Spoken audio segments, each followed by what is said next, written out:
요한복음 1장 43절부터 51절까지 보도록 하겠습니다. 요한복음 1장 43절입니다. 이튿날 예수께서 갈릴리로 나가려 하시다가 빌립을 만나 이르시되 나를 따르라 하시니 빌립은 안드레와 베드로와 한 동네 벳세다 사람이라. 빌립이 나다나엘을 찾아 이르되 모세가 율법에 기록하였고 여러 선지자가 기록한 그 일을 우리가 만났으니 요셉의 아들 나사렛 예수라. 자, 46절 함께 읽습니다. 시작. 나다나엘이 이르되 나사렛에서 무슨 선한 것이 날 수 있느냐? 빌립이 이르되 와서 보라 하니라. 살아계신 하나님의 말씀입니다. 자, 요한복음 1장 계속해서 진행이 되고 있는데요. 특별히 오늘은 이제 그 예수님의 제자에 관한 이야기가 나오고 있습니다. 그 중에서도 빌립과 나다나엘 두 사람의 이야기가 나오고 있는데, 특별히 이제 예수님은 그 나다나엘에 대해서 이렇게 좀 포커스를 맞춰가지고 나다나엘을 크게 칭찬하고 계십니다. 이래서 오늘 본문을 우리가 쭉 보면서 예수님은 어떤 사람을 칭찬하시는가? 나도 그 예수님으로부터 칭찬을 받을 만한 사람인가? 라는 것들을 살펴볼 수 있는 그런 시간이 될 줄로 믿습니다. 세계 3대 종교라고 한다면은 기독교와 이슬람교와 또 불교를 들 수가 있겠습니다. 이 세 가지 종교 중에서 공통된 점도 많고 틀린 점도 많은데 그저 유독이 차이가 나는 것이 한 가지가 있습니다. 이슬람교와 불교는 그 창시자가 오랫동안 살았습니다. 천수를 다했다고 보통 이야기하죠. 오랫동안 살았습니다. 그리고 그 창시자들이 살아있는 동안에 이미 큰 세력을 이루었습니다. 이슬람교는 말할 것도 없고 불교도 부처가 살아있는 동안에 수많은 제자들이 생겼고 큰 명성을 얻었고 큰 하나의 세력이 되었고, 이슬람교 같은 경우는 나라를 세웠고요, 아주 큰 어떤 세상적으로 봤을 때도 아주 막강한 힘을 이루었던 그런 역사를 가지고 있습니다. 반면에 우리 기독교는 예수님이 오랫동안 살지를 못하셨습니다. 33살에 십자가에 못 박혀 돌아가셨고, 특별히 더 중요한 것은 예수님이 살아있는 동안에 기독교는 세력이라는 것이 거의 없었습니다. 아시다시피 예수님이 십자가에 못 박혀 돌아가실 때 모든 제자들은 다 도망을 해버렸고 나머지 11제자만 예수님 곁에 남아있었죠. 11제자와 일부 여인들이 좀 남아있었습니다. 그러니까 세력이라는 것이, 세력이라고 할 것이 거의 없었습니다. 근데 놀랍게도 오늘날 보면은 기독교가 가장 강성한 이 종교가 되어 있죠. 그리고 예수님이 돌아가신 이후에 예수님이 역할을 살아계셨을 때 어떤 큰 세력을 이루지 못했기 때문에 그 제자들이 예수님의 전통을 이어받아서 이렇게 세력을 만들 수밖에 없었습니다. 그래서 우리 기독교는 그 태생부터가 제자들을 많이 의지하는 그런 이런 종교였습니다. 그 창시자에 의해서 세워졌다기보다는 그 제자들에 의해서 체계를 갖추고 조금씩 성장해가는, 급격한 성장도 없었습니다. 이슬람교 같은 경우는 성장 자체가 아주 급격하게 이루어졌습니다. 중동적인 순식간에 이슬람 세력권 안으로 들어왔는데 우리 기독교는 그렇지 못했죠. 실수도 많았고 처음에는 핍박도 많이 받았고요. 아주 어렵게 교회가 시작했습니다. 그런 과정 가운데서 창시자가 아니라 제자들이 이렇게 교회를 세워가다 보니까 특별히 우리 개신교는 성령의 힘에 의지하지 않을 수가 없었습니다.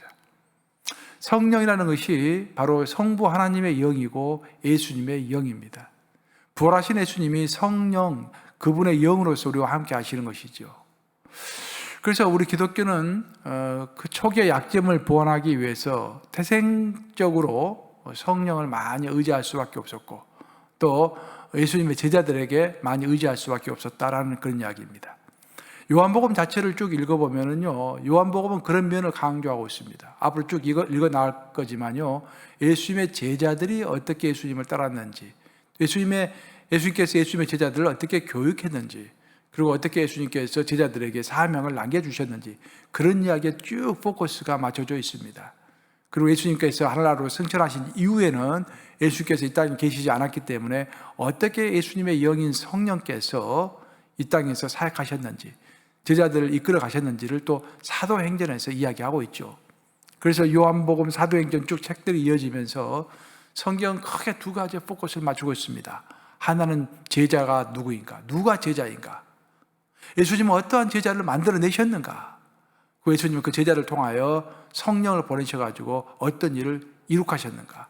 즉 제자와 성령입니다. 그러니까 오늘날도 마찬가지죠. 오늘날도 기독교를 이렇게 분석을 해보면요, 뭐 여러 가지가 있겠죠. 근데 실질적으로 기독교를 유지해 가면서 약동감 있게 앞으로 나아가게 하는 것이 딱 두 가지입니다. 제자와 성령입니다. 그것을 우리의 개인적 삶에도 적용할 수 있고 우리 교회에도 적용할 수 있습니다. 우리 교회도 결국 두 가지에 포커스를 맞춰야 합니다. 제자를 만들어내는 일, 그리고 성령을 의지하는 일. 두 가지입니다. 제자와 성령. 특별히 오늘 본문은 제자에 관한 이야기를 하고 있습니다. 제자 중에서도 빌립과 나다나엘을 이야기하고 있는데요. 우리 한번 44절 보겠습니다. 44절. 43절부터 보겠습니다. 43절.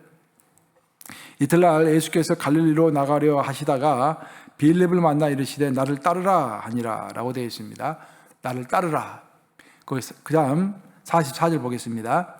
빌립은 안드레와 베드로와 한 동네 베세다 사람이라 라고 했습니다. 즉 빌립이 등장하고 있습니다. 빌립은 무엇보다도 베세다 사람이었다라고 되어 있죠. 베세다 사람. 베세다라는 지역을 좀 여러분들이 이제 이해하는 게 필요한데요. 베세다는 갈릴리 지역에 있는 조그만 마을입니다. 이제 거기는 주로 이제 뱃사람들이 많죠. 고기를 잡아가지고 생계를 유지하는 사람들이 살아가는 곳입니다. 그렇기 때문에 빌립도 아마 추측하기로는 고기잡이였던 것 같아요. 고기를 잡았던 그런 어부였던 것 같습니다. 빌립이. 그러니까 뭐 배운 게 많지는 않죠. 옛날에 그 고기 잡는 어부들은요, 오늘날에 비하면은 그래도 어느 정도 중상층, 중하층 정도 되는 그런 수준이었습니다. 그러니까 오늘날보다는 좀 더 나은 수준이었다고 볼 수 있겠습니다. 그래서 그 당시에는 이제 고기잡이가 아주 그 가난한 사람들은 아니었습니다. 아주 부자도 아니었고요. 한 중하류 정도 되는 그런 삶을 살았던 사람들입니다. 근데 빌립에 관한 이야기가 성경에 많이 나오지는 않는데요. 빌립에 관한 이야기를 성경을 쭉 읽어보면은 몇 군데 나오고 있는데 빌립의 특징이 드러납니다. 빌립의 특징은 굉장히 계산적이었습니다. 그리고 상당히 빨리 결단하지 못하고 우유부단했던 사람으로 성경은 묘사가 되고 있습니다. 요한복음 6장에 보면은 이제 빌립의 이야기가 그때 또 한 번 나오는데 뭐 그때 가서 제가 자세히 설명하겠지만 빌립을 예수님께서 시험을 많이 하셨습니다. 한 번에 들판에서 오병이어의 기적이 일어났을 때 그 베세다에서 예수님께서 오병이어의 기적을 베푸셨죠. 수많은 사람들이 먹을 것이 없었을 때 2마리의 물고기와 5개의 보리떡을 가지고 예수님께서 수많은 사람들을 먹였지요. 그 기적이 일어나기 전에 예수님께서 빌립을 시험하시려고 물어본 적이 있습니다. 빌립아, 이 사람들이 지금 배가 고픈데 이 사람들을 먹여야 할 텐데 어떻게 하겠느냐? 그때 물어봤을 때 빌립이 난처했겠죠. 예수님께서 물어보시니까 빌립이 대답하기를 주님, 이 사람들 전부 먹이려면 200데나리온으로도 부족합니다. 우리 돈도 없고 뭐 먹을 것도 없는데 어떻게 우리가 먹이겠습니까? 라고 하는 아주 현실적인 답변을 예수님께 했던 사람이 빌립입니다. 그 빌립을 향하여서 예수님께서 보시고 너는 나를 따르라 라고 했죠. 그랬을 때 사실 나를 따르라고 했을 때 다른 이제 제자들 보면은요 전부 다 뭐 요한이라든지 베드로라든지 쭉 보면은 성경 그렇게 나와 있죠. 즉시 예수님을 따랐다라는 표현이 꼭 나옵니다. 근데 빌립에게는 그런 표현이 없어요. 즉시 예수님 따랐다라는 그런 표현이 없습니다. 그걸 보면은 상당히 우유부단하고 결단력이 부족했으며 상당히 현실적이었다라는 이제 그런 평가를 하게 됩니다. 근데 빌립은 그럼에도 불구하고 그런 성품이었음에도 불구하고 예수님이 빌립을 제자로 불렀다라는 것입니다. 이게 참 중요해요. 그러니까 예수님께서는 어떤 완벽한 사람, 또 아주 결단력이 있고 예수님을 막 갈망하는 사람만 이렇게 부르는 것이 아니라 어떤 사람은 선천적으로 우유부단한 사람이 있습니다. 선천적으로 굉장히 계산적인 사람이 있어요. 선천적으로 굉장히 현실적인 사람이 있습니다. 반면에 어떤 사람은 선천적으로요, 태어날 때부터 진리를 갈구하고 진리를 위해서는 모든 것을 초계처럼 버릴 수 있는 그런 사람도 있어요. 그런데 예수님은 골고루 모두 다 제자로 부르신다라는 것입니다. 물론 기본적으로 제자는 충성된 사람이겠지만 처음부터 충성된 사람을 제자로 부르신 것이 아니라 충성되지 않은 사람도 예수님의 제자로 부르셔가지고 예수님의 제자로 만드는 그런 역사를 우리는 잘 알고 있습니다. 가룟 유다라든지 베드로도 마찬가지예요. 베드로도 처음부터 끝까지 초지일관 예수님께 충성했던 것은 아닙니다. 예수님 배반도 했죠. 사실 그런 연약한 인간들을 부르셔가지고 예수님의 제자로 삼아가시는 것이 바로 예수님의 그 사역이었습니다. 그래서 예수님의 사역을, 이런 예수님의 사역을 돌이켜서 생각해 보면은 우리 또한 얼마나 약한 존재입니까? 저도 약한 존재이고 여러분도 약한 존재이고 우리의 약점들이 많습니다. 야, 내가 이렇게 약점이 많은데 예수님께서 나를 사용해 주실 수 있을까? 그런데 나의 약점에도 불구하고 예수님 우리를 사용해 주시는 거예요. 바로 여기에 큰 기독교의 은혜가 있을 줄로 믿습니다. 혹시 여러분들 일상의 삶을 살아가시면서 또 신앙생활을 해 나가시면서 야, 나같이 이렇게 많이 내가 부족한데 예수님이 나를 아시긴 아실까? 나를 사용하실까? 그런 의문이 들 때가 있을 거예요. 너무 걱정하지 마시기 바랍니다. 예수님은 내 모습 그대로 받아주십니다. 내 모습 그대로 받아주시고 나를 사용하시는 것이죠. 그리고 나를 만들어 가시는 것입니다. 나라는 존재는요, 어떤 하나의 큰 대리석과 같은 존재입니다. 그리고 그 대리석을 가지고 예수님은 어떤 마음속에 작품을 생각하시는 거예요. 그 예수님 마음속에 생각하시는 그 작품을 머릿속에 생각하시면서 정과 망치를 가지고 조각품을 만들어 가시는 것이죠. 마찬가지로 나라는 인간, 또 여러분이라는 인간, 하나의 대리석과 같은 인간입니다. 근데 예수님께서는 어떤 모습을 생각하시는 거예요. 우리를 보시면서 그 모습대로 지금 빚어 가시는 것입니다. 만들어 가시는 것이죠. 우리 45절과 46절 보겠습니다. 45절과 46절. 빌립이 나다나엘을 찾아 이르되 모세가 율법에 기록하였고 여러 선지자가 기록한 그 일을 우리가 만났으니 요셉의 아들 나사렛 예수니라. 나다나엘이 이르되 나사렛에서 무슨 선한 것이 나올 수 있느냐? 빌립이 이르되 와서 보라 하니라. 빌립이 이제 예수님을 만나고 나서 감동을 받았습니다. 그리고 마음속에 확신이 생겼어요. 예수님이 구세주시다. 우리가 기다리던, 우리 민족이 기다리던 메시아다라는 그런 확신이 생겼습니다. 그래서 제일 먼저 찾아간 사람이 나다나엘을 찾아갔습니다. 나다나엘은 빌립의 친구였고 상당히 영적인 사람이었던 것 같아요. 그래서 빌립은 나다나엘과 가까이 지냈는데 무엇보다도 가장 자기가 좋아하고 친하고 아마 존경했을지도 모르겠습니다. 그런 사람을 찾아가서 말했습니다. 자, 여러 선지자가 기록한 그 일을 우리가 만났으니, 그 일은 누구겠습니까? 바로 예수님이죠. 메시아죠. 구약의 여러 선지자가 예언했던 그 메시아를 내가 만났으니 요셉의 아들 나사렛 예수니라. 알고 봤더니 나사렛 예수가 바로 요셉의 아들 나사렛 예수가 메시아더라 라는 그런 이야기를 한 거예요. 그때 나다나엘이 그렇게 이야기합니다. 그 나다나엘은 상당히 좀 약간 뭐라 그럴까, 영적에서 뿐만 아니라 성경을 많이 읽었던 것 같아요. 빌립보다도 훨씬 영적으로 좀 뛰어났던 것 같습니다. 나다나엘은 성경을 잘 알고 있었기 때문에 이런 질문을 했습니다. 나사렛에서 무슨 선한 것이 나올 수 있느냐? 그러니까 성경을 읽어보면 구약의 예언자들이 예언해 놓기를 메시아는 베들레헴에서 난다고 되어 있어요. 근데 베들레헴이 아니라 나사렛에서 메시아가 났다고 그러니까 이제 말이 안 맞잖아요. 구약의 예언과 말이 안 맞지 않습니까? 특별히 나사렛에서 무슨 선한 것이 날 수 있느냐라고 이야기하는 이유가 있습니다. 유대 지역은, 그러니까 이스라엘 땅은 그 당시, 예수님 당시에 크게 보면 이제 세 파트로 나눠지는데 제일 위에는 갈릴리가 있고 그 중간에는 사마리아가 있고 제일 밑에는 유대 땅이 있죠. 근데 사마리아는 심하게 이방 민족에게 짓밟혀가지고 그 아시리아가 쳐들어와가지고 사마리아에 있는 남자들은 전부 노예로 끌고 가고 여자만 남겨놓았습니다. 그리고 아시리아의 남자들이 전부 이주해 왔습니다. 사마리아 땅으로 이주를 해가지고 혼혈 정책을 펼치는 거예요. 그래서 이스라엘의 여인들과 아시리아의 남자들이 합쳐져가지고 혼혈아를 많이 낳는데 그 혼혈아들이 사마리아 땅에 살고 있었습니다. 그래서 가장 불결한 땅이에요. 이 땅은 절대로 유대인들이 지나가지를 않습니다. 갈릴리에서 예루살렘을 올 때도 사마리아 땅을 피해가지고 삥 돌아서 왔던 것입니다. 근데 갈릴리도 마찬가지예요. 사마리아 정도는 아니지만 갈릴리도 한때 이방 민족의 침입을 받았던 곳입니다. 그래서 유대 땅, 제일 밑에 있는 예루살렘을 포함하고 있는 유대 땅에서 살고 있는 사람들이 봤을 때는 갈릴리 땅도 이미 그 더럽혀진 땅이고 갈릴리에 살고 있는 사람들도 아주 순결한 사람은 아니다라는 그런 인식이 깔려져 있었습니다. 바로 그렇기 때문에 나사렛이라는 지역은 갈릴리 지역에서도 가장 시골스러운, 가장 농촌 지역 같은 그런 시골 지역인데 어찌하여 그런 나사렛에서 메시아가 날 수 있느냐? 그 말도 안 된다라고 이야기한 거예요. 그러니까 빌립이 말문이 딱 막히지 않습니까?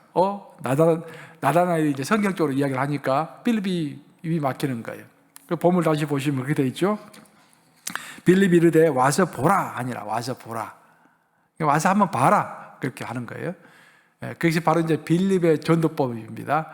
말문이 막히면은 그냥 와서 보라 하면 되는 거예요. 여러분들도 선교하고 이제 전도하고 할 때 뭐 답답한 경우가 생기잖아요. 그러면 뭐 여러 말 할 필요 없이 일단 우리 교회 한번 와 봐라.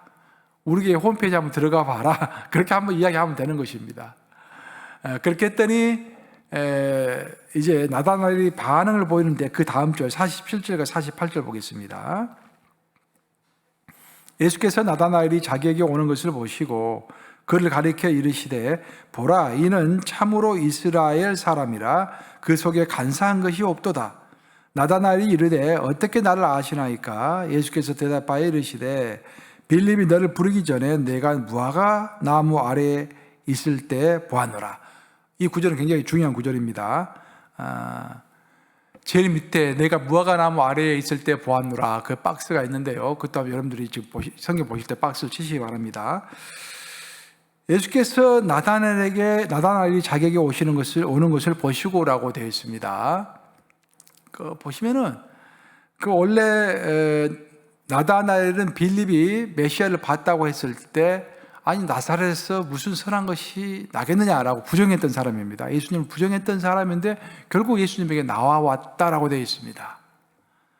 왜 나다나엘이 예수님께 나아갔을까요? 처음에 예수님을 부정했는데 아마도 추측이 되기는 빌립이 굉장히 진지하게 이야기를 했을 것입니다. 나다나엘에게 정말이다. 정말로 내가 메시아를 봤다. 뭐 성경은 어떻게 이야기하고 있는지 모르겠지만 나는 메시아를 봤다라고 아주 강력하게 이야기를 했겠죠. 그 태도가 아주 진지했을 것입니다. 처음에는 나다나엘이 코웃음을 쳤다가 하도 이제 친구 빌립이 진지하게 이야기를 하니까 그래 그럼 한번 만나보자라고 예수님께 나왔던 것입니다. 근데 예수님께서 빌립을 딱 보시고 나서 말씀하시는데 칭찬하십니다. 빌립이 나다나엘을 칭찬하세요. 첫 번째 칭찬하는 것은 뭐냐면은 너 속에 간사한 것이 없도다 라고 칭찬하십니다. 정말 이건 중요한 말입니다. 간사한 것이 없다라는 것은 내 마음에 부정한 것이 없고 내 마음에 속임이 없다라는 것이에요. There is no deceit라고 영어로 되어 있죠. 속임수가 없다라는 거예요. 아주 진실하다 그런 말입니다. 그러면서 예수께서 그러니까 간사한 것이 없다라고 하니까 나다나엘이 깜짝 놀라가지고 아니 당신이 나를 어떻게 압니까? 라고 물어보죠. 어떻게 나를 아시나이까? 예수께서 대답하여 이르시되 빌립이 너를 부르기 전에 제일 밑에 보시면 무화과 나무라는 말에 박스를 치세요. 내가 무화과 나무 아래에 있을 때 보았노라. 무화과 나무 아래에 있을 때 보았노라. 여기서 무화과 나무가 중요합니다. 이제 무화과 나무. 예수께서 너가 무화과 나무 아래에 있을 때 보았노라라는 말씀하시는데 왜 이게 중요하냐면은 이스라엘 땅은 이제 덥지 않습니까? 굉장히 덥기 때문에 이제 낮에는 그늘을 찾아가지고 사람들이 많이 피합니다. 특별히 이제 무화과 나무가 잎이 무성하기 때문에 그 밑에가 앉아 있으면 시원합니다.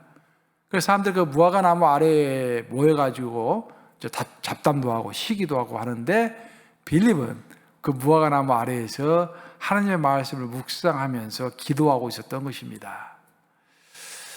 빌립이 무엇을 기도하고 있었을까요, 여러분? 그 당시에 이제 빌립은 나다나엘이죠. 나다나엘이 무엇을 무화과 나무 밑에서 기도하고 있었을까요? 나다나엘이 그 당시에 그 시대 상황을 생각하면서 이제 좀 답답했을 것입니다.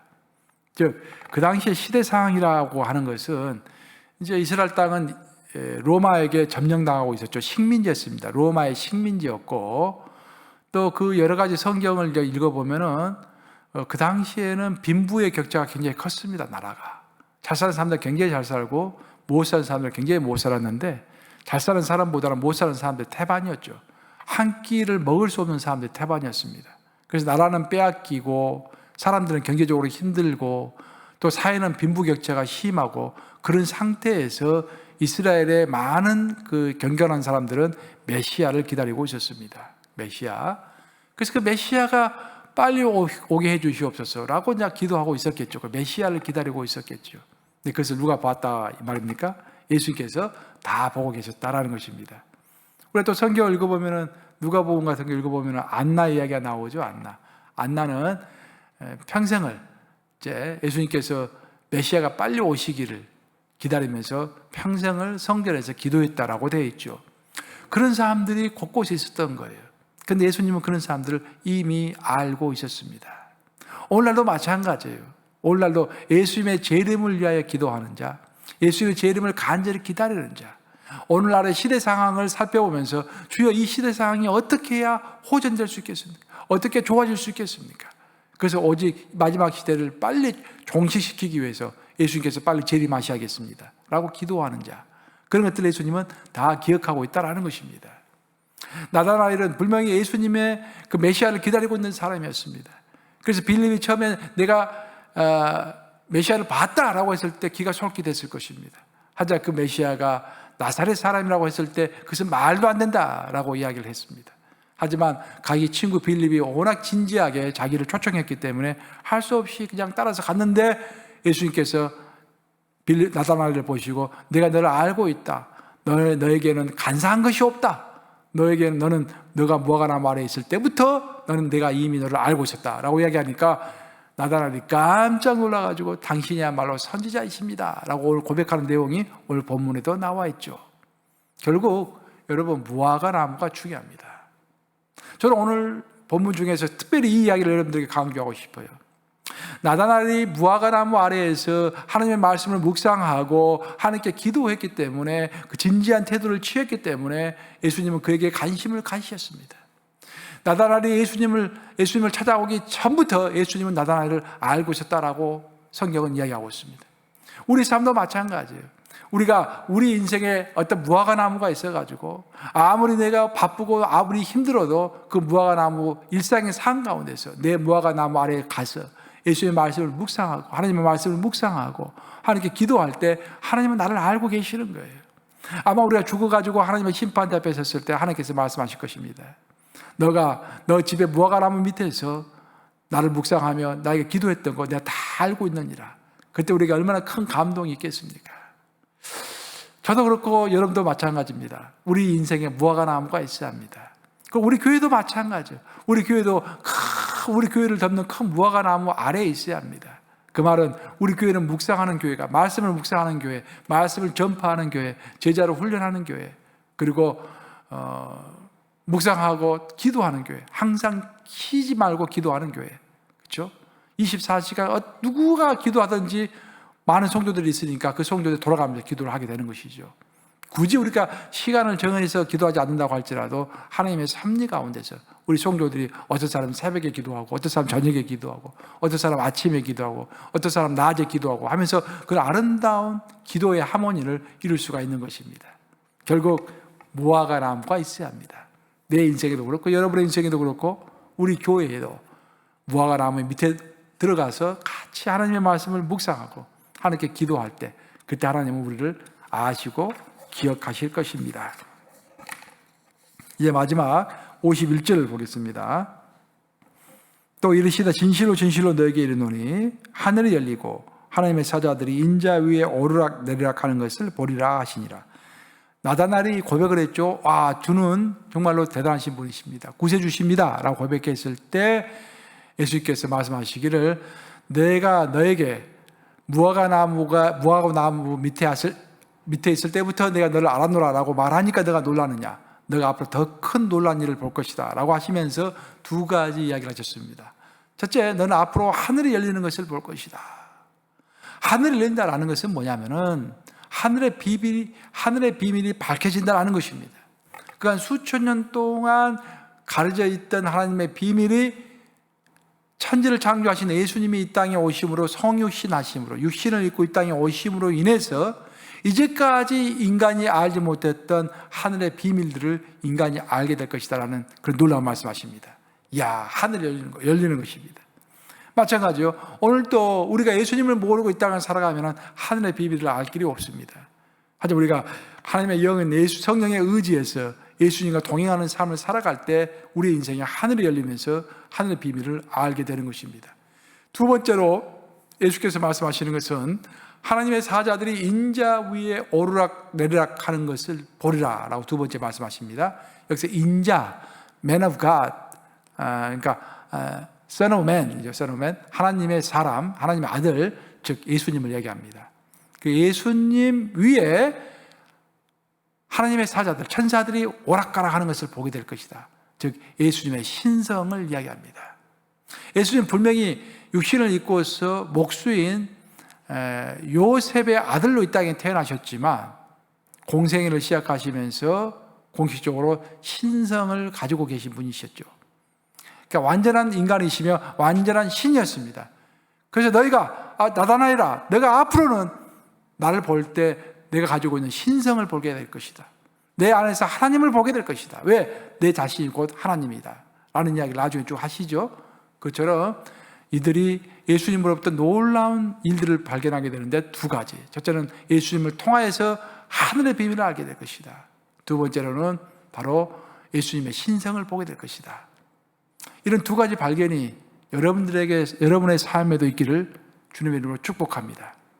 오늘 말씀의 결론을 맺으면은 결국 우리가 나다나엘처럼 내 인생의 무화과나무 밑에 들어가서 성경 말씀을 묵상하며 하나님께 기도하며 정말 간사한 것이 없이 진중하게 묵직하게 속임이 없이 그렇게 진실하게 나아갈 때 하나님께서 우리에게 하늘문을 여시고 하늘의 비밀을 가르쳐 주시고 예수님의 신성, 그 예수님의 그 놀라운 인격 그런 것들이 우리에게 다가선다라는 그런 말씀입니다. 결국 여러분들 오늘 하루를 살아가시면서 또 앞으로 계속 인생 전체를 살아가실 때 항상 내 인생에 무화과나무가 있어야 한다라는 것을 기억하시기 바랍니다. 함께 기도하시겠습니다. 좋으신 아버지 감사합니다. 오늘 나다나엘을 칭찬하시는 예수님을 보시면서 저 예수님의 칭찬은 다른 것이 아니라 내 마음에 간사한 것이 없다. 내가 무화과나무 아래에 있을 때부터 내가 너를 보았다. 저 내 인생의 무화과나무 밑에서부터 진실하게 하나님의 말씀을 묵상하고 하나님께 기도했던 것들을 주님은 칭찬하시며 기억하십니다. 아버지, 우리의 삶에 있어서도 내 인생의 무화과나무 밑에 항상 거하기를 소원하고 원합니다. 저 어린 성도들 항상 내 인생의 무화과나무 밑에서 말씀을 묵상할 수 있도록 인도해 주시고 하나님을 향하여 주께서 원하시는 기도를 진실하게 할 수 있는 저희들이 다 될 수 있도록 주여 도와주시옵소서. 나다나엘에게 약속하셨던 것처럼 하늘의 비밀을 우리에게 가르쳐 주시옵소서. 하늘문을 여시사 놀라운 하늘의 비밀들을 우리가 알 수 있도록 인도하시고 그 귀중한 말씀에 바탕하여서 자루나 우르나 치우침이 없이 앞으로 나아갈 수 있도록 주여 역사하시고 함께하여 주시옵소서. 미국 땅을 위하여 특별히 기도할 때 이 미국 땅의 안정적인 정치적인 경제적인 상태가 속히 오기를 위하여 간절히 기도합니다. 대통령 선거를 무사하게 마칠 수 있도록 인도하신 주님을 찬양합니다. 하지만 앞으로도 여러 가지 좀 소요가 있을 것도 같은데 아버지 그런 것들 다 잠잠케 하시고 가장 좋은 방법으로 저희를 이끌어 주시옵소서. 미국이 속히 정상적으로 회복되어서 코로나19도 극복하고 전 세계의 마청 역할을 잘 해나갈 수 있도록 주 역사하시고 함께하여 주시옵소서. 우리 교회를 위하여 간절히 기도할 때 항상 기도합니다. 아버지 이 뉴욕 감옥에 제자들 많이 배출하는 교회가 될 수 있도록 인도하시고 성령이 충만한 교회 되게 하여 주시옵소서. 결국 제자와 성령이 차고 넘치는 뉴욕 감옥이 되기를 소원하오며 동서남북에서 예수님을 갈망하고 정말로 충실하게 신앙생활을 해보고자 하는 자들 예수님의 일꾼들을 뉴욕 감옥으로 모아주시옵소서. 아버지 새로운 성도들을 보내주시고 일꾼들이 모으게 하시고 땅끝까지 이래서 주의 복을 전파하기에 부족함이 없는 뉴욕 감옥이 되게 하여 주시옵소서. 우리 성도들 가운데 특별히 선진의 어른들 한 명 한 명 다 기억하시고 이 코로나19 기간 동안 얼마나 힘듭니까 아버지. 보호하시고 역사해 주시고 그 건강을 지켜주시옵소서. 우리 유영상 권사님 아버지 계속해서 강건할 수 있도록 인도하시고 박영근 권사님과 이장석 권사님 그 어려운 가운데서도 이 기간이 축복 기간이 되기를 소원하오며 우리 박혜수 권사님과 그 따님까지 아버지께서 기억하여 주시사 이 어려운 기간 동안에 하나님 깊게 만나고 육신적으로 강건해지기를 소원하고 원합니다. 우리 김윤희 집사님 아버지 멀리 있지만 특별히 아버지께서 손을 주셔서 아버지 머리끝에서부터 발끝까지 그 몸 안에 있는 모든 온전치 못한 것들은 다 사라지고 완전히 새롭게 온전한 육신으로 다시 주 앞에서 소생하여서 하나님을 간증할 수 있는 놀라운 역사가 속히 오기를 소원하고 원합니다. 예수 그리스도를 받들어 기도합니다. 아멘.